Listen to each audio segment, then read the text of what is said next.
नमस्कार, ब्रेकनंतर पुन्हा एकदा आपलं स्वागत आहे।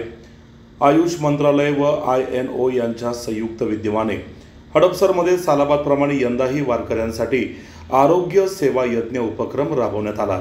संत ज्ञानेश्वर महाराज व संत तुकाराम महाराज यांच्या पालख्यांचे हडपसर येथे आगमन झाले। आयुष मंत्रालयाच्या अंतर्गत national institute of naturopathy Pune, international naturopathy organisation Pune यांच्या मार्फत हडपसर येथे वारकऱ्यांना नॅचरोपॅथीचे मसाज, ॲक्युप्रेशरची सेवा देऊन अन्नदान तसेच वैद्यकीय सेवा देण्यात आली। गेली 8 वर्ष पालखीवेळी मोफत सेवा व अन्नदान मिळाल्यानं वारकरी यंदा भावुक झाले होते आणि दिलेल्या सेवेमुळे आम्ही सर्व वारकरी आनंदी असल्याचे वारकऱ्यांनी प्रतिक्रिया दिल्या। INOचे राष्ट्रीय अध्यक्ष व आयुष मंत्रालयाचे सदस्य डॉक्टर अनंत बिरादार म्हणाले, हरिभक्तपरायण भागवत महाराज बोळेगावकर दिंडी क्रमांक 9ची सेवा गेले 63 वर्ष बिरादार फॅमिली करत आहे। वारकऱ्यांना आपल्या 20 दिवसांच्या वारीमध्ये स्वतःचा उपचार स्वतः करावा यासाठी ॲक्युप्रेशर शिकविले जाते। वारकऱ्यांची सेवा केल्याने आम्हाला प्रत्यक्ष भगवंताची सेवा केल्याचा अनुभव येतो, ते आम्ही आपले भाग्य समजतो। पालखीमध्ये येणारे वारकरी हे सर्व जाती धर्माचे असल्याने मानवतेची, समतेची, एकतेची, संघभावनेची ऊर्जा मनामध्ये कायम राहते। पिढ्यानपिढ्या चालत आलेली वारकरी परंपरा समाजासाठी खूप महत्त्वाची आहे। त्यामुळे या परंपरेचा भाग होण्याचा व सेवा करण्याचा खारीचा वाटा आम्हाला मिळतो, याचा अभिमान वाटतो। वारकरी परंपरा समाज एक संघ ठेवण्यासाठी फार गरजेचा आहे। आयुष मंत्रालय आणि INO हे निरोगी व सशक्त भारतासाठी नॅचरोपॅथी, योग, ॲक्युप्रेशर, अन्य पारंपरिक भारतीय चिकित्सा यांची चळवळ देशभरामध्ये पंतप्रधान नरेंद्र मोदी व केंद्रीय आयुष मंत्री प्रतापराव जाधव यांच्या मार्गदर्शनाखाली सुरू ठेवलेली आहे।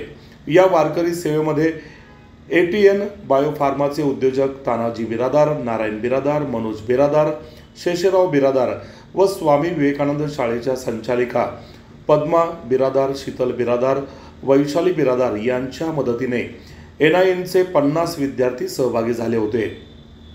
यावेळी माजी आमदार योगेश अण्णा टिळेकर, माजी नगरसेवक मारुती आबा तुपे, विकास अण्णा रासकर, जीवन बापू जाधव, शोभाताई लगड, अनंत झांबरे, INO पुणे अध्यक्ष अशोक कदम, अतुल सलागरे, मीना जगताप, सचिन झांबरे आदी मान्यवरांनी उपस्थित राहून या कौतुकास्पद उपक्रमाचे कौतुक केले।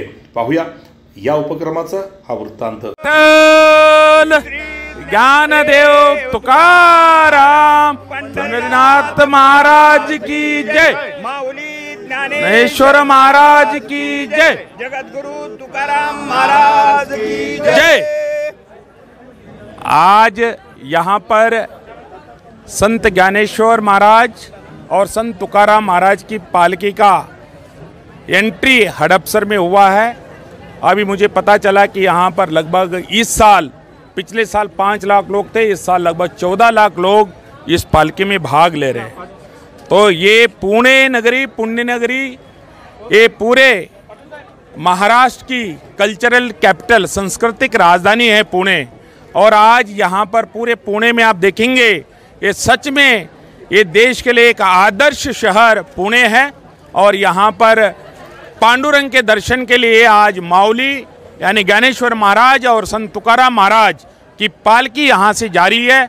और इस पालकी के साथ चलने वाले महाराष्ट्र के घर घर से और यहाँ पर आंध्र प्रदेश, कर्नाटक, तमिलनाडु, आसपास के राज्यों के लोग भी इस पालकी में भाग लेते। पालकी की यानी पालकी का अर्थ रथ यात्रा। इस रथ यात्रा में अनेक लोग भाग लेते हैं। यहाँ पर हम आयुष मंत्रालय के सहयोग से ATN biopharma, Swami Vivekananda school के तरफ से यहाँ पर नेचुरोपैथी आयुर्वेद सेवा यानी नेचुरोपैथी का मसाज और एक्यूप्रेशर, ये मुख्य रूप से हम उनको सिखा भी रहे, ट्रीटमेंट भी दे रहे और सिखा भी रहे, ताकि वो इस 15 दिन के प्रवास में ये अपना ट्रीटमेंट एक दूसरे का करे, एक दूसरे का ट्रीटमेंट करे, ऐसा हम सिखाने का प्रयास कर रहे हैं। अभी हम यहाँ पर जानते हैं, हमारे एक वारकरी संप्रदाय के प्रमुख HP बिरादार साहब है। तो ये पंढरपुर के यात्रा का इतिहास क्या है कितने सालों से चलता है, इसके बारे में जानकारी देंगे। पंढरपूर हे क्षेत्र महाराष्ट्रामध्ये सर्वांसाठी अतिशय धार्मिक असं श्रद्धास्थान आहे। या ठिकाणी भगवान पांडुरंग स्वतः आलेले आहेत। माता रुक्मिणी रुसून ज्यावेळेस आली होती आणि त्या रुक्मिणीचा रुसवा काढण्यासाठी आणि पांडुरंग रुक्मिणीच्या मागे आले। ती रुक्मिणी दिंडीरवनामध्ये बसलेली होती। पंढरपूरचं जुनं नाव दिंडीरवन आहे आणि त्या ठिकाणी ज्यावेळेस पांडुरंग त्या रुक्मिणीच्या शोधार्थ होते, त्या ठिकाणी भक्त पुंडलिक आपल्या आईवडिलांची सेवा करत त्या ठिकाणी बसलेला होता। त्यावेळेस पुंडलिकाची ती सेवा पाहून पांडुरंग त्या पुंडलिकावर प्रसन्न झाले आणि पांडुरंगाने त्या पुंडलिकाला सांगितलं की तू वर माग। पुंडलिकाने सांगितलं की तू ये। पुंडलिकाने देवाचं दर्शन घेतलं नाही। तो म्हणला मी माझ्या आईवडिलांची सेवा करतोय आणि आईवडिलांची सेवा ही मला देवाच्या सेवेपेक्षा श्रेष्ठ आहे। त्यामुळे मी आईवडिलांची सेवा सोडून या जागेवरून हलणार नाही, तुझं मी दर्शन घेणार नाही आहे। परंतु मी तुला एवढी मागणी मागतो की ज्या ठिकाणी हे भक्त येत असतील आणि या भक्तांना दर्शन देण्यासाठी तू स्वतः इथे अनंत काळापर्यंत थांब, उभा राहा। अशा प्रकारचं मागणं भक्त पुंडलिकानं मागितलेलं आहे आणि पुंडलिकाच्या मागण्यासाठी पांडुरंग हा 28 युगापासून म्हणजे युगे 28 विटेवरी उभा वामांगे रुक्माई दिसे दिव्य शोभा पुंडलिकाची भट्टी परब्रह्म मालेगा चरणी वाहे भीमा उद्धरी जगा।